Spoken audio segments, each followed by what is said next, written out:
Почнаа да се чувствуваат првите резултати од најновиот мегапроект од град во село за нов почеток, кој го иницираше лидерот на ВМРО-ДПМН Никола Груевски. Вчерашни направи опсежна и детална анализа на предностите и маните на овој проект. Владата во обид да ги заживее клинички мртвите села, кои се во кома по долгата борба со миграцијата село-град. За враќање во село тие ќе добиваат по 6.000 евра и 2 години плата од 15.000 денари. Ќе понудиме исклучително поволен пакет на мерки и бенефиции, кои што ќе се состојат од парични средства за купување, изградба на нова или реконструкција на стара или веќе постоечка куќа на село. Граѓаните не го кријат задоволството што конечно ќе можат да се вратат на село. Велат дека се среќни и со гордост ги покажуваат старите опинци за кои мислеле дека ќе им бидат само сувенир на едно убаво време. Се наоѓаме во станот на Блажо во градски ѕид, каде што тој по доаѓањето ги закачил своите опинци на клин и сега вели дека со големо задоволство ќе ги облече пак како горд селанец. Господине Блажо, како се чувствувате? Што да ти кажам, господјо, една среќа, една убавина, едно чувство што само може да ти посакам и ти да го осетиш. Значи, после 40 години животов дека у град и глумење граѓани, еве, јас пак ќе влезам у вие опинци, гледаш како сам ги светнал. Со ракија, со све, така да ти кажам, крајно време беше за тоа што вие бетон 40 години ме гуше вие бетон. Бетон? Баце, избори на 5 јуни, бетон!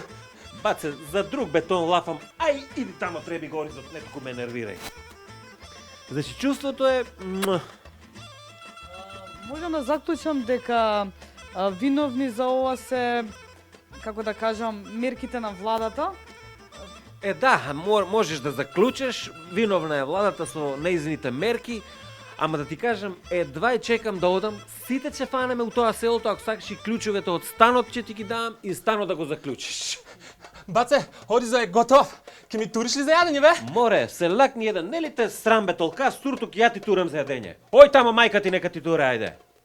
Ево, толкаво магаре, како ќе се навикне на живот у село, јас не може. Оти у град, израснат у град, ама се стајнеме ние.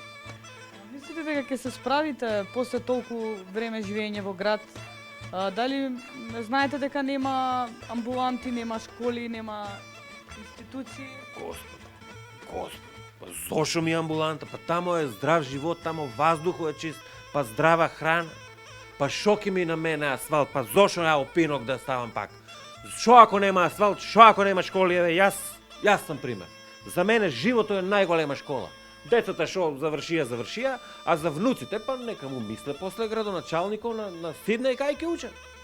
Многу мала инвестиција. Дали ме разбирате? Само ќе туреш на тоа кучичето, танк одгоре гипс картон, ова и живот бе, убавина бе, господи. Да знаеш. Ви благодариме, господине Блажо.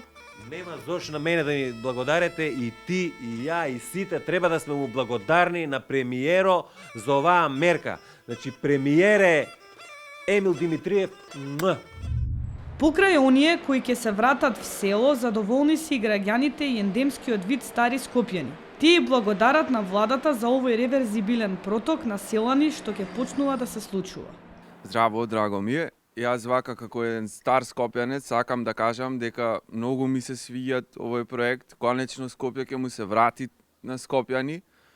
Едно урбано, градско јадро и Скопје од 90-тите години на сите драго се сеќаваме една симбиоза меѓу истокот, западот и нема и јас тоа сакам да го кажам и на како да речам урбана атмосфера која немат поиќе Скопје тешки опинци да речам да го газат. Во рамки на владиниот мегапроект се вклучија и општините кои на сите ергени што ќе се вратат во село ќе доделат ваучер од 500 евра за да стапат во брак. Општина Лозово им нуди на ергените музика за свадба и 100 евра за лепење и порачување на песни на музиката, додека од општина Чешиново Облешево најавија дека ќе имаат мерка со која на младенците ќе им понудат меден месец по принципот на размена. Така брачните парови од Облешево ќе можат да одат на меден месец во Чешиново и обратно. Вчерашни зеде кратка изјава и лично од градоначалникот на општина Лозово што тој мисли за мегапроектот од град во село.